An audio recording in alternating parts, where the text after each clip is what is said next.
The deal makes more concessions to Palestinians than anticipated but asks that they accept West Bank settlements.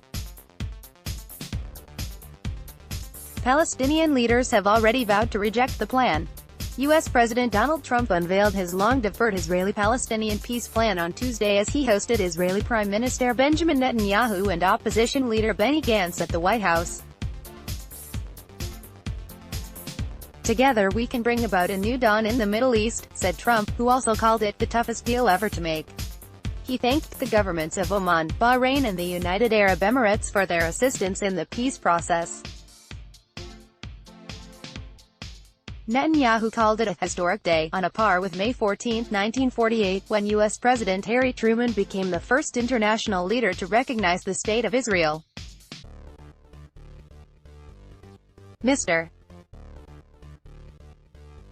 President, I believe that down the decades, and maybe even down the centuries, we will remember January 28, 2020, Netanyahu continued, saying the plan was a realistic plan for durable peace. Trump backs two-state solution, but also Israeli settlements. Trump called the deal a realistic two-state solution. He also said that Jerusalem would remain Israel's undivided capital, under the proposed plan. However, he went on to say that a future Palestinian state's capital should be made up of parts of East Jerusalem in a kind of joint territory agreement which corresponded more closely with briefings from officials at the U.S. State Department prior to the release. The accord also calls for a minimum 4-year freeze in Israeli settlement construction, though it would allow Israel to maintain control over most of the illegal settlements it has already built. Although the outline makes several concessions to the Palestinians, including doubling their currently controlled territory, it does ask them to cross what has previously been described as a red line by accepting the previously constructed West Bank settlements as Israeli territory. The plan, which had been delayed for 2 years, has already been rejected by the Palestinians, whose representatives were not invited to the meeting. Palestinian officials argue that Trump is too biased in favor of the Israeli government and only seeks to bolster Netanyahu's nationalist government. As Europe began to react to the announcement, Foreign Minister Heiko Maas said in a statement that Germany welcomed every impulse to get the long-stalled Middle East peace process back up and running, and would pay close attention to the detail of the plan.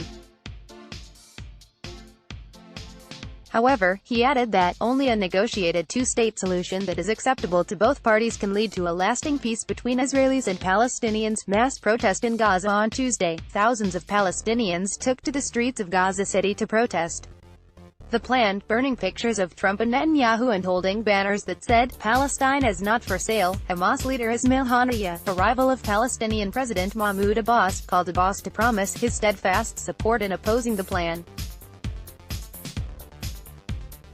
The announcement came the same day that Netanyahu withdrew his request for immunity from prosecution as he faces a slew of corruption charges, including fraud, breach of trust, and bribery. Israel is going to the polls for the third time in a year in March, after 2 previous elections ended inconclusively.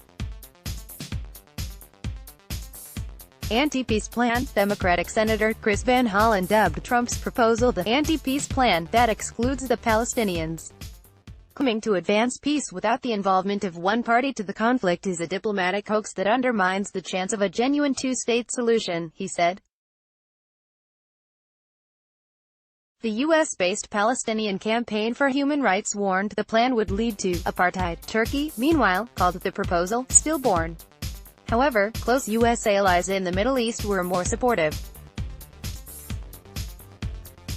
The United Arab Emirates called it a serious proposal, and an important starting point, while Saudi Arabia said it appreciates Trump's peace efforts in the region.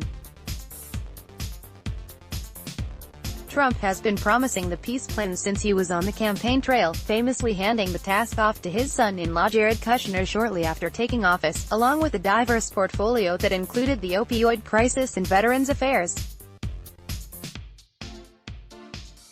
Drive, MSH, AP, AFP, DPA, each evening at 18:30 UTC, DW's editors send out a selection of the day's hard news and quality feature journalism. You can sign up to receive it directly here. Let's block ads. Why?